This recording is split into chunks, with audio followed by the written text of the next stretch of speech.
Hello, happy Wednesday, May 31st, 2023. We have made it to the end of May, friends. Man, this month went by incredibly fast for me. I think it's because I got to go to Costa Rica at the beginning of the month, and I literally fell into a time warp because that place is magical. Oh my gosh. But anyway, let's get into this last day of May. There's not a huge amount happening in the cosmos today, not really big aspects, but there are some shifts happening as far as our moon and Mercury that I want to touch on today. So let's dive into it. Our moon is in the sign of Libra currently, and if you want to know about that energy signature a little bit more, feel free to watch the video before this, and actually the video also before that, to get a deeper idea about it. But basically, Moon in Libra is this ability to come into relationship with a harmonizing, compassionate stance. When the moon moves out of Libra and into Scorpio, we might have a bit of a flavor shift, friends, because Scorpio is much more intense. I like to call it the investigator of the zodiac. It likes to get in. It's not surface at all. It likes to go deep into those layers and maybe make somebody uncomfortable because it likes to go into those deeper places, where Libra is going to be like, no, we just want to make everyone happy. So there's the shift right away of the moon, our emotional nature, our connection through our body, moving from one constellation into the next. But the other fun part that's happening is that our moon moving into Scorpio, when it hits the 0 degree mark, it is now making a square to Pluto. If you go back to the last time I made a moon video and the moon was moving into Libra, she made a trine to Pluto. But now that we're one house over, it's a 90 degree angle rather than a 120 degree angle.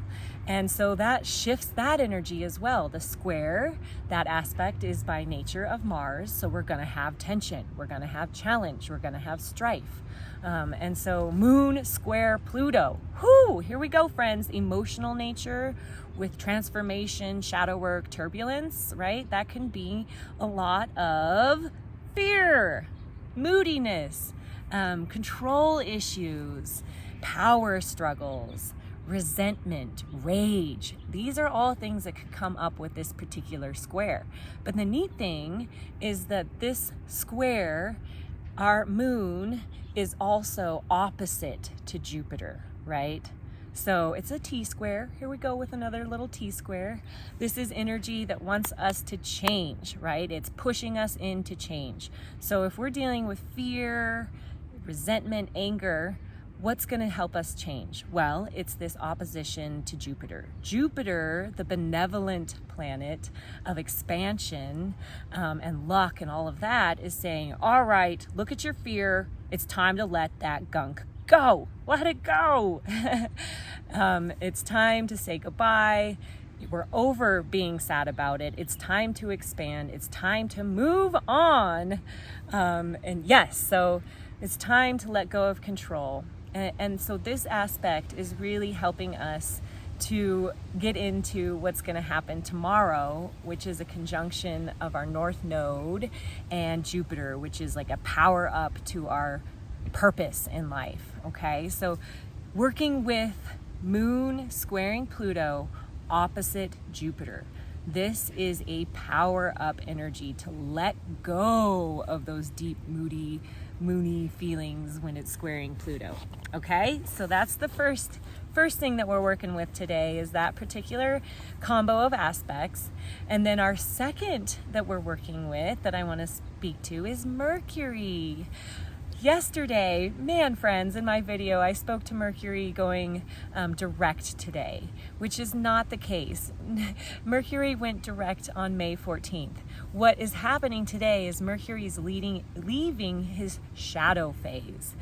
So we're going to dive into what a retrograde is a little bit deeper, and the shadow phases, because yeah, I just got all kinds of confusing on you yesterday. So I apologize for that. But I think it also is kind of appropriate because it lends itself to to what Mercury is in shadow.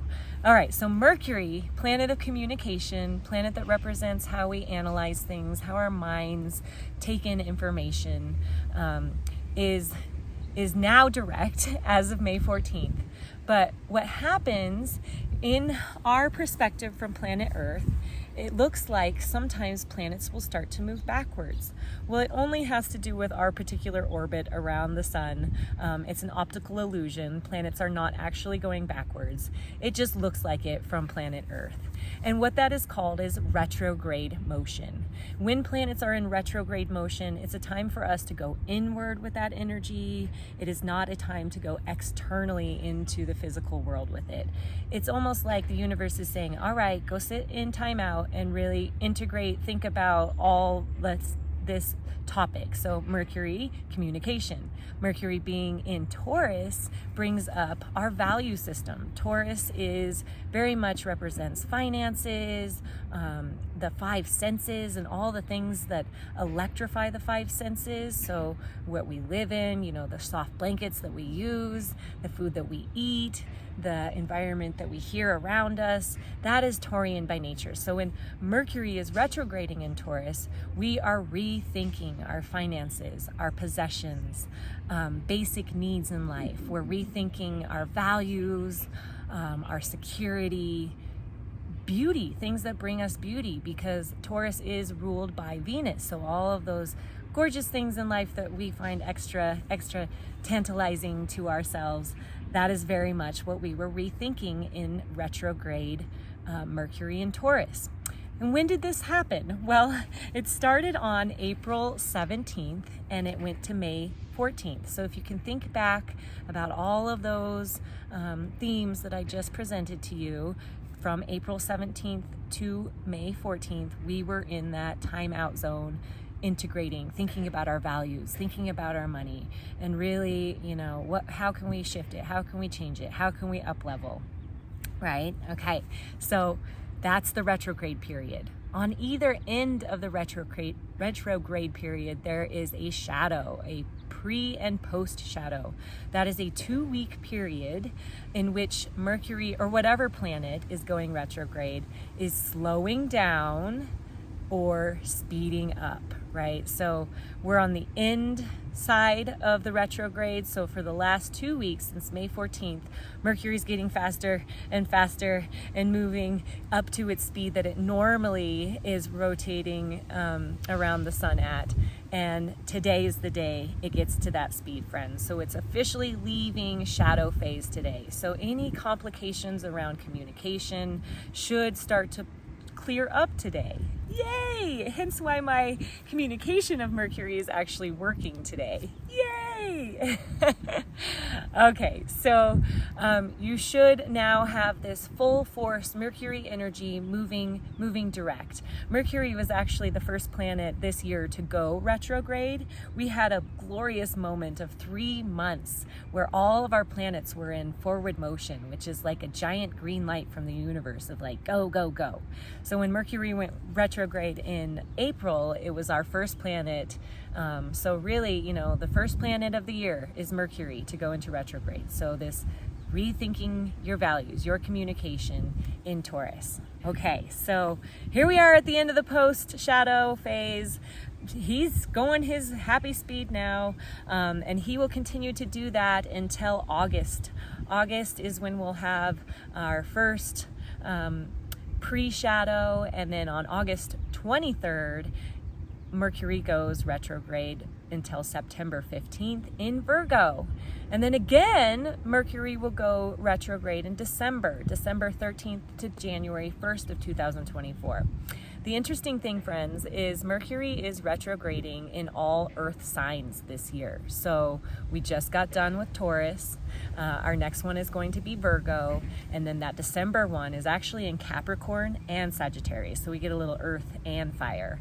So just wanting all of you Earth signs out there to know that you are being hit a little bit harder with Mercury retrograding this year. So, whew! I hope that helps clear up all of the confusion I put out towards Mercury yesterday. And I hope that you can work through any fears, any resentments that you have today. Let that crap go. It's time to say goodbye, and it's time to move on with expansive Jupiter. I'm really excited to tell you more about expansive Jupiter tomorrow, making super big power plays in the cosmos tomorrow. But until then, I hope you have a most beautiful evening, and wishing you oh so much love. Mwah!